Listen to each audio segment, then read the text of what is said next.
Coming to you direct from Silencer Shop Studios, home of the Glass Case of Emotion. SilencerShop.com, the easiest way to buy silencers online, period. Stand by for education, enlightenment, enjoyment, and entertainment. He's not here to talk about your feelings. He's not here to say what you want to hear. He's here to say what needs to be said. Ladies and gentlemen, and children of all ages, please welcome your host, the pimp hand of America, Professor Paul Markel. Well, thank you. Thank you. I hope you guys enjoyed yesterday's episode on the 30th anniversary of the 1986 FBI Miami shootout. It's funny that we did that. We recorded it on Friday, right, Jared? We pre-recorded it on Friday? Yes, Friday. Yeah, we pre-recorded that on Friday. And I woke up on Monday morning and I found out that the social media world, that many in the social media world were jibber-jabbing about that. So that's very cool. It was a big weekend. Well, the 10th of April apparently was, well, not apparently, according to the internet, which is never wrong. The 10th of April was Steven Seagal's birthday, and the 11th of April was my brother's birthday. So happy birthday to everybody who had a birthday this weekend. We're moving on. We're progressing into the new week, and today we're going to talk about, we got a vagination report from Australia, and we've got some slave state music for you. We've got a slave state report, and then we're going to talk about the Confederate Constitution. But before we dive into all of that stuff and nonsense, I want you guys to know that I've been working really hard behind the scenes and talking to my friend John Bates. And John he's agreed to take his story, the story that we discussed a week ago Thursday. Right, Jared? A week ago Thursday? Yeah. Last Thursday. About survival and the experience that he had, and he's going to write it all down, and I'm going to edit it, we're going to compile it, and we're going to make that available in a book version. At least that's the plan. That is currently the plan. That is the plan. That is the plan. And also, I invited him to the Beyond the Band-Aid class that we're having on the 29th and 30th of May. So, yeah. Some of the members, the grad program members, might get to meet him. Are you bleeding? Yeah, I'm bleeding all over the damn place here. What did you do? Oh, I don't know. Probably I was doing yard work this weekend, and I got bit a few times, and I probably inadvertently scratched the bite, and now I'm bleeding. Oh, okay. Speaking of doing yard work this weekend, I was doing yard work this weekend. You guys might have seen the pictures we posted of the Cold Steel Machete. I broke out the Cold Steel Machete and tried to reclaim our yard from the jungle. Seriously, I think we live in Mississippi. We live on the Gulf Coast in the subtropics here. If we went away, if we just locked the house up and went away for a year, we would come back and it would be overgrown with vines. Like you probably wouldn't be able to see the house. So Zach and I, we busted our butts on Sunday. He mowed, and it was. If I could use napalm on the backyard, I think I would just go ahead and do that. Yeah.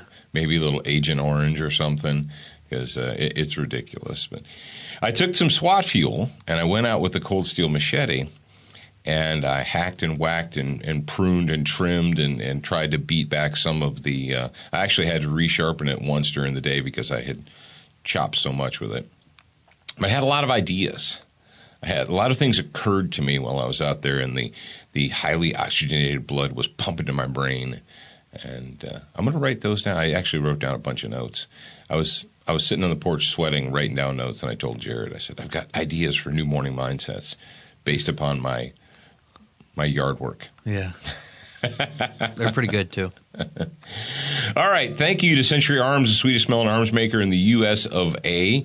Oh, dude, did you see that Duracoat picture that one of our grad program people, I can't remember who it was now because I don't have it open, but he bought one of the jack, the skull lowers from Spikes Tactical, the jack skull, and took it to a custom finisher and had him make it into a Ghost Rider model. That would probably be cool. I have to look at it. Yeah, it looks. I told him, I said, make sure you share that stuff with the. He sent it on Facebook, and I said, make sure that you. He's a grad program member. I said, make sure that you drop that in the Liberty Mastermind thing so that everybody can see it. We want everybody to see it. It's really badass. So Duracoat, because life is too short to have an ugly gun. And Brownells at Brownells.com. If you got a gun, they've got something for you. Even if you don't have a gun, Brownells has something for you. So check those guys out at Brownells.com. Attention, new listeners. We produced a free training video series called 7 Training Tips That Could Save Your Life. We want you to have access to this life-saving information. Get instant access now at studentofthegun.com. Do you watch Student of the Gun TV, read the blog, and follow us on Facebook? If you answered no to any of those questions, you are wrong, but you can easily fix yourself. Go to studentofthegun.com to find everything SOTG. Well, all right, I already talked to you guys about SWAT fuel and 9mm plus B. I went out there, did the yard work. Actually, we got a lot accomplished yesterday, Jared. You know that old, that freaking pop-up canopy? Mm-hmm. Those things are great, but word to the wise, pop-up canopies aren't meant to be left up, even if you stake them down. Even if you take the little the tent pegs and the lines and keep them from blowing over. I learned that the hard way. Because even though it doesn't blow away, in Mississippi, when we get the torrential downpour, it catches the water, and the water was so heavy that it actually broke it. Oh, wow. Yeah. So we've had, I have to admit that, like since last year, we've had the broken pop-up tent canopy thing just laying over by the shed, like just laying there. You finally got it. We wrapped it up, and I wrapped it up in twine, and I took it down, put it by the trash pickup. Did anybody pick it up? No. We had a kind of an old tarp, so what I did is I folded it up, and then I took the old tarp and I tied it up with twine, and we put it in the wheelbarrow. It kind of looks like a body, like if you were to like wrap a body in a tarp and just dump it. So you've heard. So I've heard. So at least according to movies. I said, I'm waiting for someone to stop and poke it with a stick or something. If you guys want to get yourself some SWAT fuel, well, how can you do it? Number one, go to SWATfuelstore.com. And then after you go to SWATfuelstore.com, type in the promo code SOTG2015. And when you do that, you're going to save yourself some money, because saving money is a good thing. Frog Lube. Did you see that there's a company now that's called Frog Fuel? No. Yes.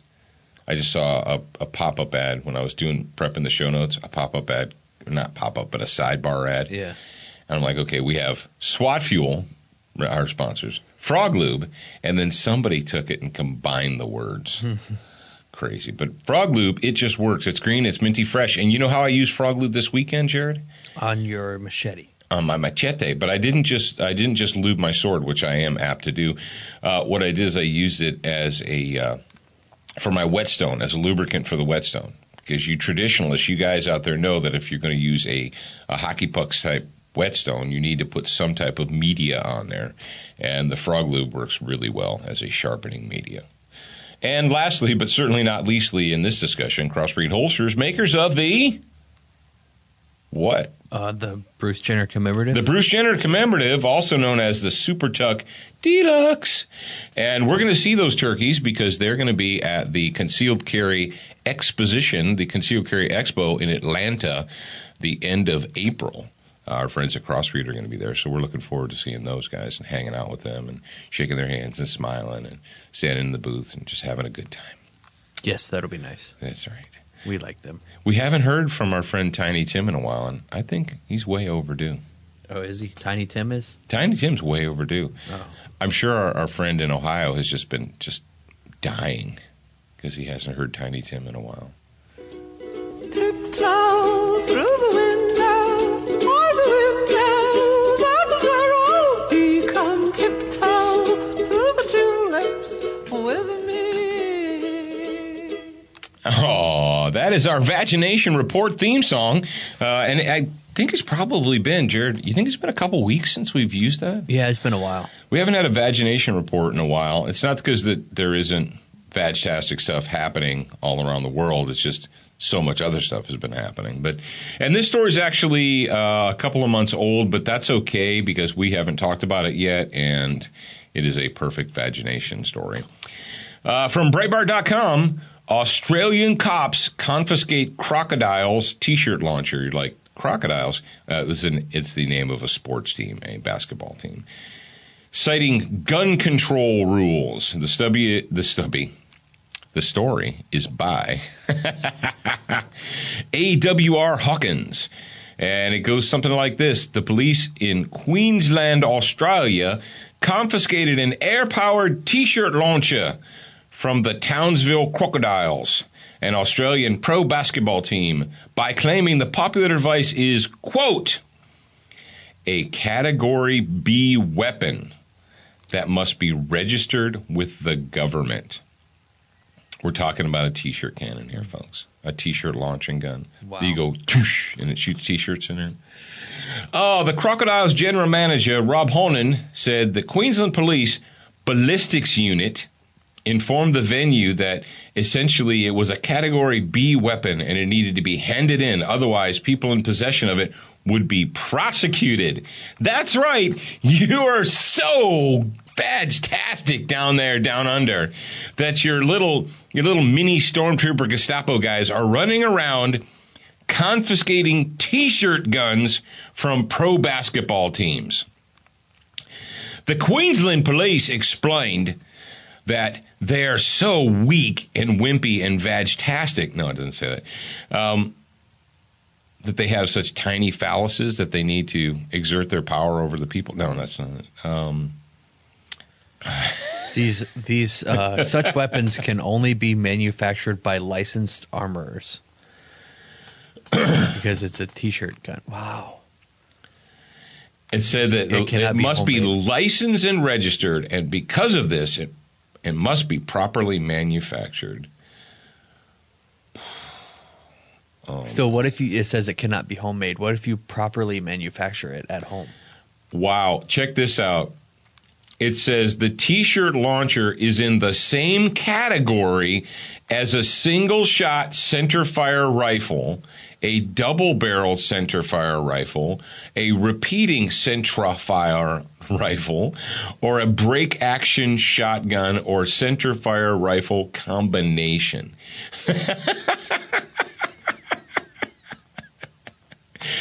How do you get out of bed in the morning when being so weak? Being so weak, how do you even get out of bed in the morning? Boo! There, they just got a fright. Do they get a fright in Australia? Apparently, the local constabulary got a fright. They're like, oh, he's shooting T-shirts. He's shooting T-shirts.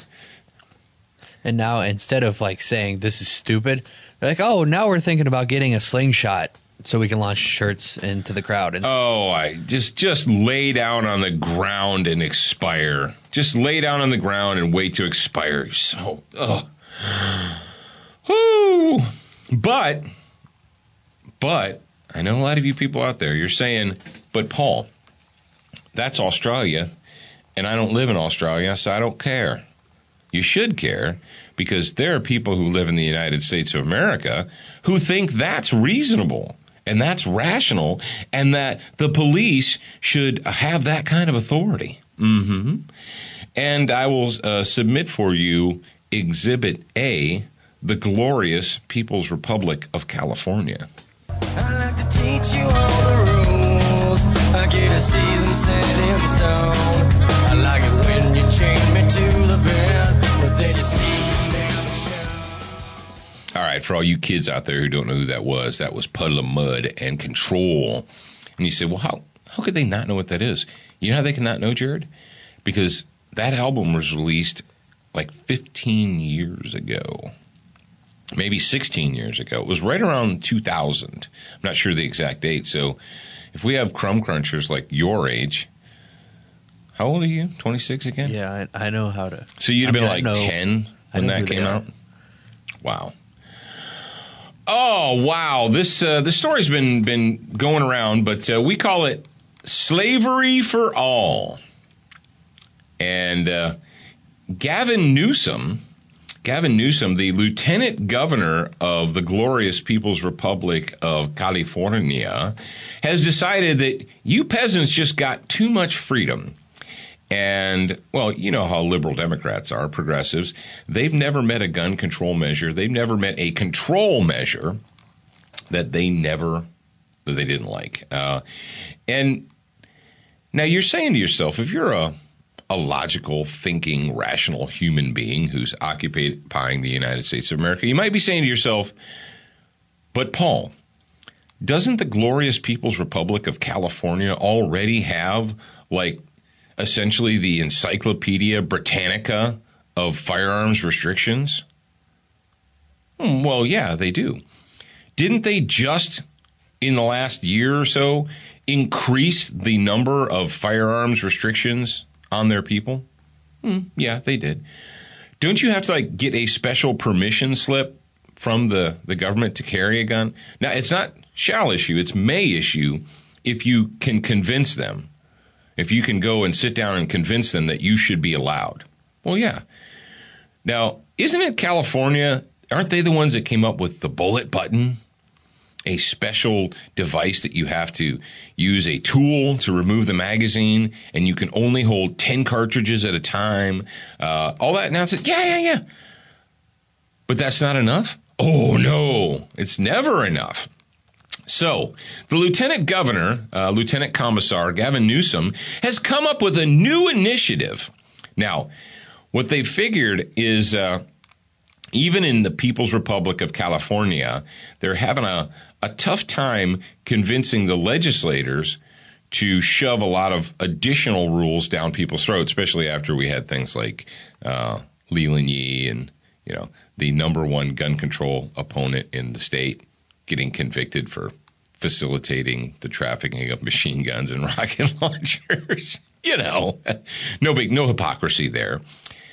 Well, they've decided that rather than go through the normal legislative process, that they're going to do a ballot initiative. That's right. They're going to let the people decide what kind of chains they want hanging around their necks.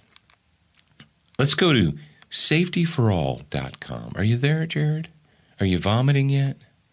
I'm not vomiting yet, but I'm just getting started reading. Gun violence is not inevitable. Join the campaign against gun violence. Apparently, if you live in California, you believe that inanimate objects in and of themselves are capable of harming humans. The power to save lives is in our hands. Together, we can keep our communities safe. More than 32,000 Americans lost their lives to lose their lives to gun violence each year. Let's go ahead and examine 32,000. The number 32,000 includes suicides. Yes, includes suicides. It includes justifiable homicides, whereas a citizen is being attacked by a criminal, and then they use a gun to stop the criminal. According to the stats, that's gun violence. Also, it includes justifiable use of force by law enforcement. So if a police officer uses a gun to stop a bad guy, to shoot a bank robber or a rapist or a criminal or whatever, well, then that is all lumped into the 32,000 Americans lost their lives to gun violence. And you know what? A large percentage of those who lost their lives to gun violence needed to, because they were participating in a behavior that put them at risk to gunfire. But I digress. There have been 150 school shootings since Sandy Hook. Lie. That is a lie. Yet, the NRA has obstructed even the most basic efforts to curb gun violence. This is coming out of the People's Republic of California that has, like I said, literally the Encyclopedia Britannica of firearms restrictions. But there's hope. There's hope. In California, we can defeat the NRA because law-abiding gun owners in America, according to Gavin Newsom and his ilk, the greatest threat to the people of California, well, to the peasants and slaves that live in California, it's not the tens of thousands, bordering on millions of illegal invaders who come into their country. No. It's not Sammy and Susie Jihad walking into a workplace and gunning down all of their cohorts in the name of Allah. Nope, that's not the problem. The problem is law-abiding firearms owners throughout the United States. That is the problem. So now that we know that, we can go straight to the voters through an historic ballot initiative to win. We need your help. Would you like to contribute? Join our movement to stop gun violence today. Now, let's learn more about Gavin Newsom's Slavery for All. Well, what does Gavin Newsom want to do? Let's see. Let's see if we get some highlights. Aha! The initiative will appear on the 2016 California ballot with the following provisions. Number 1, prohibits possession of large-capacity military-style magazines. The Slavery for All initiative outlaws the possession of large-capacity magazines of 11 rounds or more and provides for their legal disposal. If passed, California would join. This is who they want to be like. California would join New York, New Jersey, Hawaii, and the People's District of Columbia in banning the possession of these military style clips. They had to throw it in there. Did you notice that, Jared? Military style clips. Yeah. Okay. Number 2, treats ammunition sales like gun sales. Listen up, all of you reasonable California gun owners who are fighting the good fight. Cal Guns et al. This initiative requires licensing of ammunition vendors and point-of-sale background checks for ammunition purchases. Under the initiative, if a person is convicted of a felony, blah, blah, blah, blah, blah, violent misdemeanor, has a restraining order, we don't like them, they served in the military, they're white or Christian, they will no longer be able to buy ammunition in California. Hey, hang on there, Commissar Newsom. Riddle me this, Batman. Of all the murders committed by illegally possessed guns in the People's Republic of California, how many of your... So, Jared, am I crazy here? Am I losing my mind? No. Because in California, aren't they the ones that are pushing for open borders? Didn't Governor Jerry Moonbeam Brown say that he doesn't like to build walls, he likes to build bridges? And part of that building bridges to the third world is just letting illegal invaders come into the United States unlawfully, right? Mm-hmm. So, are we not, has California not been bankrupt by that? Well, we're not talking about that. So someone who wants to engage in lawful commerce must be prohibited. If you're an illegal invader currently residing in California, do these rules apply to you? I don't think they do. Because they don't want people to have to show ID to vote. So, let me get this right. You don't need to show ID to vote. That's racist. Because that's racist. And that's disenfranchising. But you need to show ID to buy a box of ammunitions. Okay. Number 3, ensures people prohibited from owning guns do not possess them.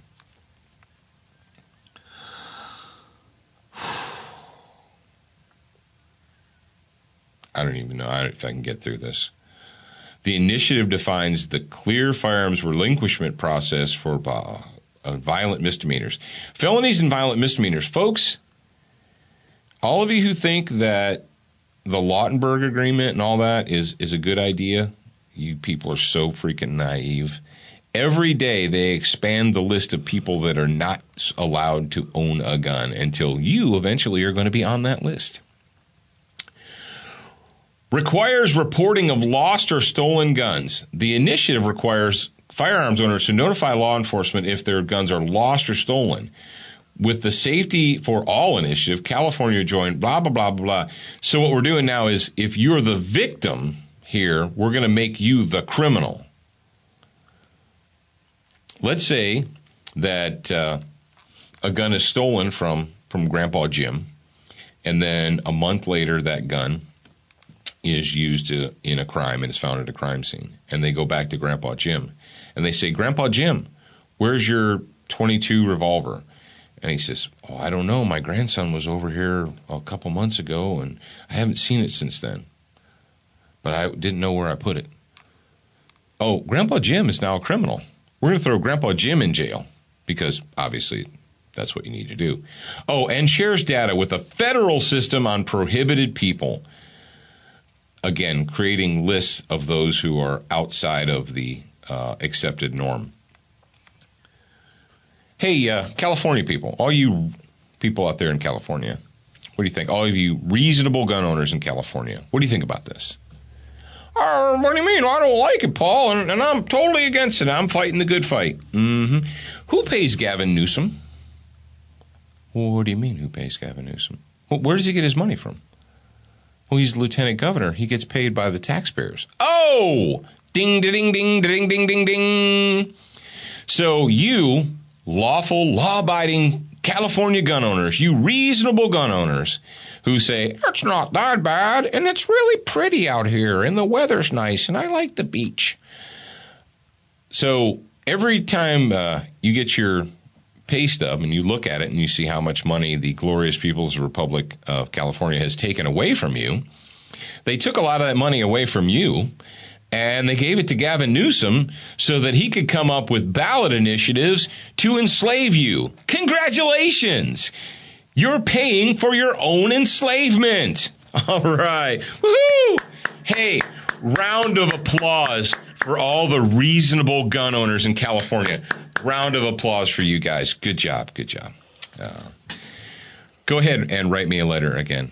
Write me some more letters and tell me how it's not that bad. But it's okay. And we're fighting the good fight, and there's more. What? It's okay because Dianne Feinstein backs this. She endorses this. Oh, it's backed by DiFi. Oh, okay. Yeah. Oh. So obviously it's legit. So for all of you that actually live in California, if you go to safetyforall.com and you click on the endorsements tab. Slavery for all. Yeah. You click on the endorsements tab, and it'll tell you all the elected officials that endorse this. So you can maybe try to do something about it, but probably not. Nah, they don't listen out there. Well, I know I'm going to vote extra hard in November. In November, I'm gonna go out and vote extra hard. But here's the problem: you, Johnny Reasonable Gun Owner, and Susie Reasonable Gun Owner, you only get to vote one time. You see, you only get to vote one time. People with D's behind their names, people who have been allowed to come into the country illegally, they can vote lots of times.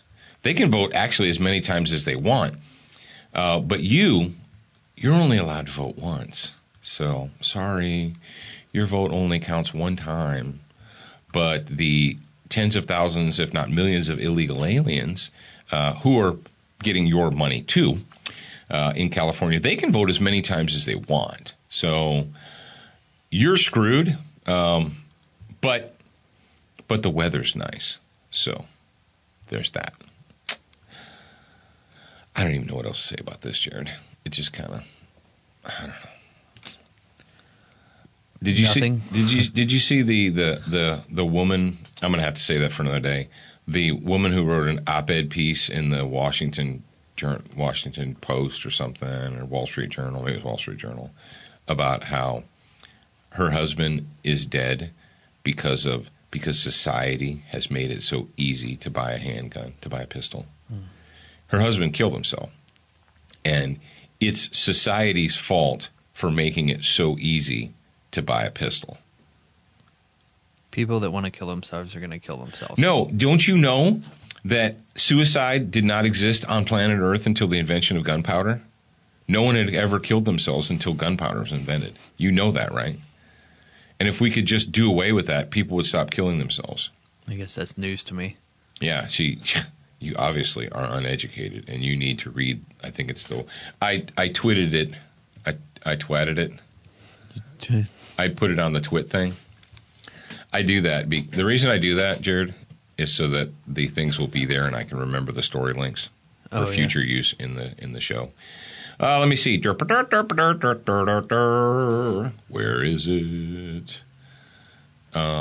You can drop it in tomorrow's notes. Yeah, I think I'll drop it in tomorrow's notes. But it is Tuesday, and you know what? I seriously think I need one of these right now.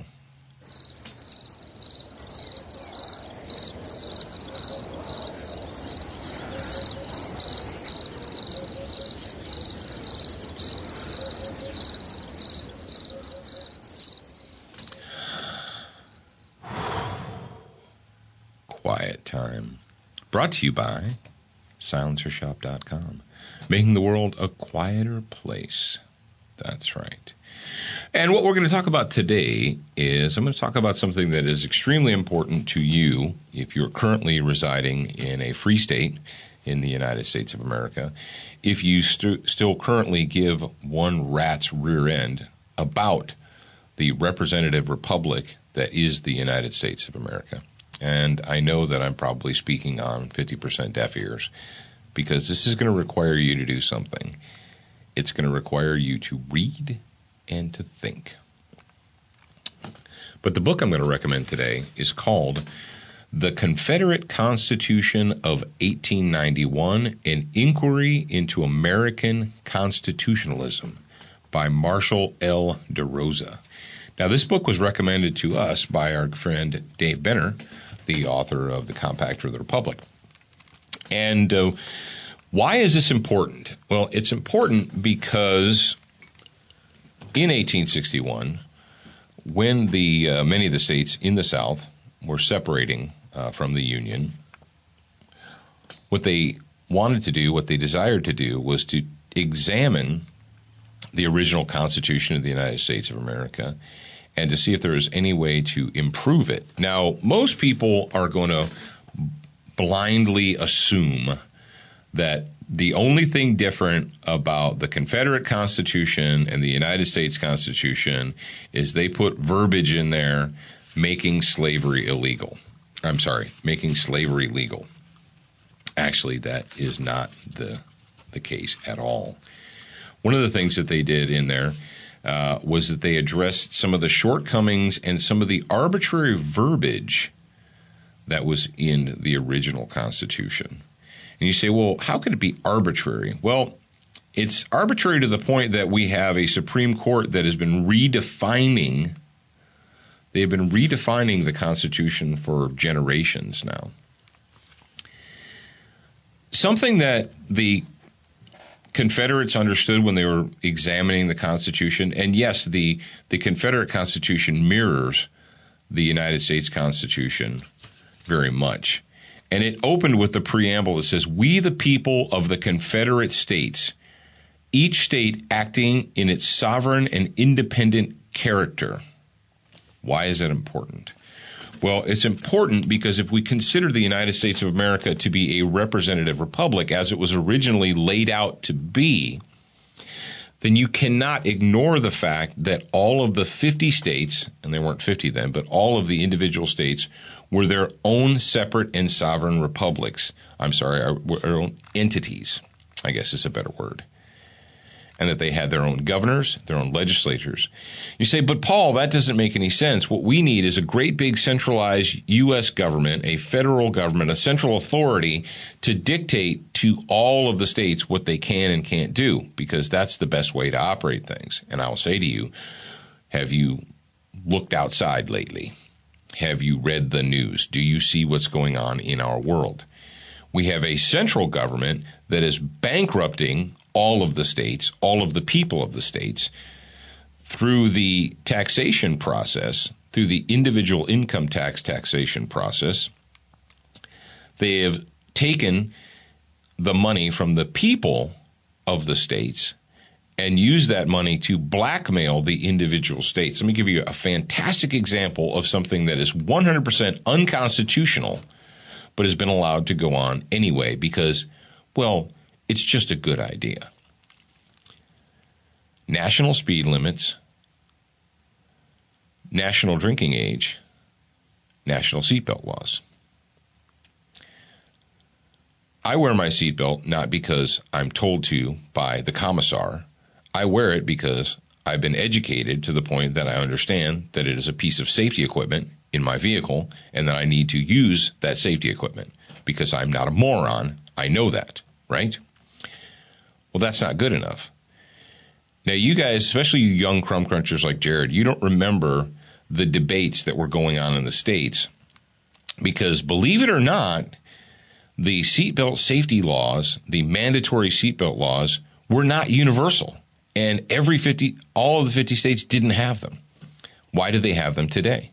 Why is the drinking age 21 today? Well, because the central government took the money from the people of the individual states, put it in a big pile in their own bank, and then the states who have become addicted to federal highway money, the U.S. Department of Transportation, who doles out highway repair money, what they did in the 80s, mostly in this 80s, maybe up to the 90s, I'm not sure when it went universal, and they said, look, if your state doesn't have a mandatory state seatbelt law, we're not going to give you this highway money. And they're like, whoa, but that you stole that money from the people of our state. That's our money. No, we took it from your people, put it in our bank. Now it's our money. And if you want it, you're going to have to convince all of your voters and your legislators to make the seatbelt law. Okay, so we did. And throughout the United States, when I was growing up and even before, the drinking age varied. Some states it was 18, some states it was 19, some states it was 21, just depended. And way back in the 50s and 60s, if you were 18 and you lived in a 19 state, you could drive over the border and buy beer at a neighboring state or something, or if it was 19 and 21 and so forth. Well, the commissar, the central government authority, decided that all 50 states needed to be forced and coerced to change their laws. But you say, but Paul, the federal government doesn't have any authority to tell the people of Montana or Ohio or Massachusetts or wherever what they can do. No, you say that. Again, they take the money, hold the money hostage, and say, they did that. I've used this example before, but it's worth using.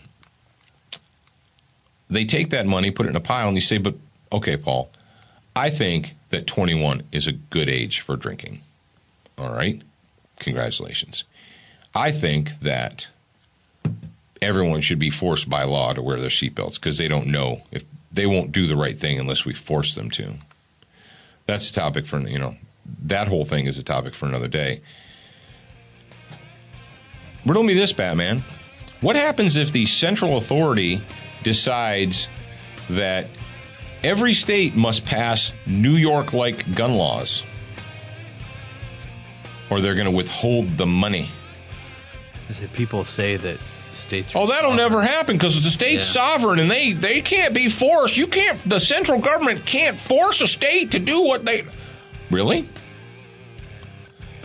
Folks, if you're a thinking person, if you actually give a one rat's rear end about what's going on in this republic, buy the Confederate Constitution of 1861 and read it and understand.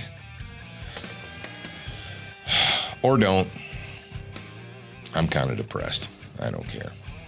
All right, ladies and gentlemen, it is Tuesday's show. Thank you for joining us. Thank you to everybody who sponsored the show. I really appreciate it. Thank you to everyone who listened. Now, tomorrow, according to my show notes, I have no show notes. Well, I'm sure that there's something in my head that needs to be discussed. When we started, he said we had Tuesday and Wednesday notes. I had the notes in my head. That's funny. All right, so it's in my brain. All right, kids. Remember, what are we going to remember? You're a beginner once, but you should indeed be a a student for life.